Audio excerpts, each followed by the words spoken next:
एफा बुरजा जोंनि जायगायाव 3 लाख 4 लाख हाबजोब्बाय दानो जों जुदि बिसोरखौ होखारखानो हायाब्ला जोंनि इयुन जोलैया मा जागोन जोंनि गथ' गथाया मा जागोन बेफोरथ' बिराद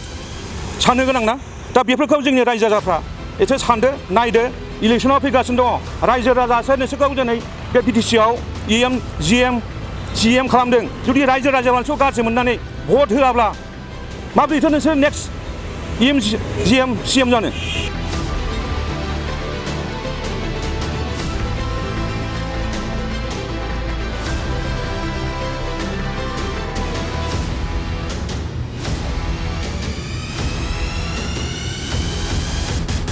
क'क्राझार डिपुटि कमिशनार अफिसाव जनजाति सुरक्षा मंच आरो अल आसाम ट्राइबेल स्टुडेन्ट इउनियननि जुथायै मोननै मेम'रेन्डाम होनाय जादों मोनसेया जाहैबाय जनजाति सुरक्षा मंचनिफ्राय जोंनि हा ट्राइबेल बेल्ट ब्लकनि फारसे आरो दिनै आसु अल आसाम ट्राइबेल स्टुडेन्ट होनाया जाहैबाय आसाम स्किल इउनिभार्सिटि मंगलदै बाहाय माखासे जोंनि ट्राइबेलफोरनि रिजार्भेसन दङ बाहाय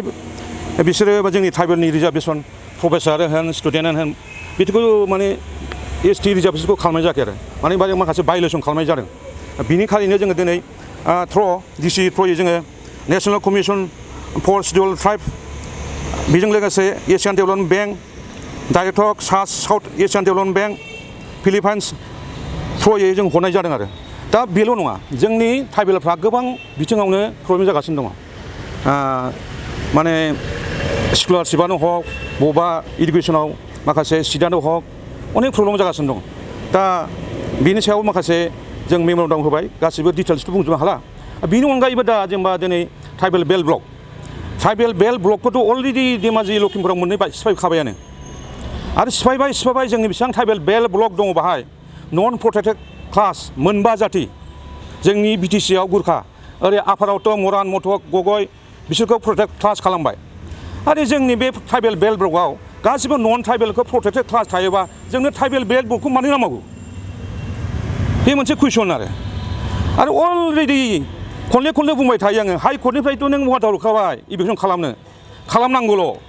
दा जोंनि BTC गभर्नमेन्टआ खालामा जोंनि BTCआवनो 3 लाख 4 लाख ट्राइबेल बेल्ट ब्लकआव अलरेडि इनक्ल'ज जाखाबाय मा जाबावनांगौ आरो नै मैया दाख्लैसो जों नुदों जोंनि BTCनि EM रनजित बसुमतारी सारा जोंनि प्रमद बर' थाजासे BTCआव इभिक्सन खालामालायनो बे मा खोथा जाखो बेलाय बेथ' बिराद दुखुनांथाव जाबायना बेबायदि सारा बुंनायखौ जोङो अल आसाम ट्राइबेल स्टुडेन्ट इउनियन जोङो सोंखारिदों बेबायदि बिबुंथि दाहो जों मिथिगौ नोंथांमोना बे बिबुंथिखौ मानो लाखिदों नोंथांमोना इलेक्सन फैसिगौ माखासे भट बेंकनि थाखाय नोंसोर होनदों थ' बेबायदि होनाया जोंनि थाखाय बिराद दुर्भाग्यजनक एफा बुरजा जोंनि जायगायाव 3 लाख 4 लाख हाबजोब्बाय दानो जों जुदि बिसोरखौ होखारखानो हायाब्ला जोंनि इयुन जोलैया मा जागोन जोंनि गथ' गथाया मा जागोन बेफोरथ' बिराद साननो गोनां ना दा बेफोरखौ जोंनि रायजो राजाफ्रा एसे सानदो नायदो इलेक्सनाव फैगासिनो दङ रायजो राजासो नोंसोरखौ दिनै बे BTCआव EM GM CM खालामदों जुदि रायजो राजाफोरखौ गाज्रि मोननानै भट होआब्ला माबोरैथो नोंसोर नेक्स्ट EM GM CM जानो मेन खोथाया बेनोथ' दा जों नायदों सोरखौ बबे जायगायाव इलेक्सन खालामदों बाहाय जों नुदों आरो माखासे जायखौ खालामदों माने बिसोरो गावसोरनि गभर्नमेन्टजों साइडआव नङा आलदा गुबुन माजों दंखायो आरो माने बिसोरखौ माने गावसोरनि दानि प्रेजेन्ट गभर्नमेन्ट नङा दस्रा थाफानाय बिसोर खालामदों आरो खिन्थु अलरेडि नन प्रटेक्टेड क्लासआ हाबनानै दङ सावथाल दं बाखि दस्रा दं बिसोरखौ मानो खालामाखै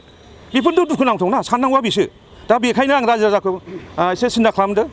माने बयबो सांग्रां जादो नैबे इलेक्सन फैगासिनो दा बेयावनो जोङो फिननायखौ होनांगौ एसेनोसै गोजोन्थों ट्राइबेल हिसाबै बर'फ्रा फरेस्ट ट्रेलार एक मथे हाग्रायाव थानो मोनो खिन्थु जायफ्रा ट्राइबेल नङा बिथांमोनाबो दङ खिन्थु बे बिथिङावथ' बिथांमोना जेबो बेखौथ' जों खनले बुङो बिसिबां मेम'रेन्डाम होयो जेबो जाया जों मिथिगौ फरेस्ट डिउरेसन राइट 2006 होननायाव 2006नि सिगाङाव जाय थायो ट्राइबेल हाग्रायाव थाबा बेहा मोनसे राइट दंखायो थानो मोननाय दा थिग बेबायदिनो जों दाख्लै थांदोंमोन चिराङाव माबा सिखनाजार गोदान नेसनेल पार्क बानायदों होननाय बाहायबो जों नायदों माने 22थासो गामि दं माखासेया माने नेसनेल पार्कआव हाबदों आरो खिन्थु बिसोरनावथ' गासिबो माने 2006नि सिगां थाखाजोबनाय डकुमेन्टसा दंजोबखायो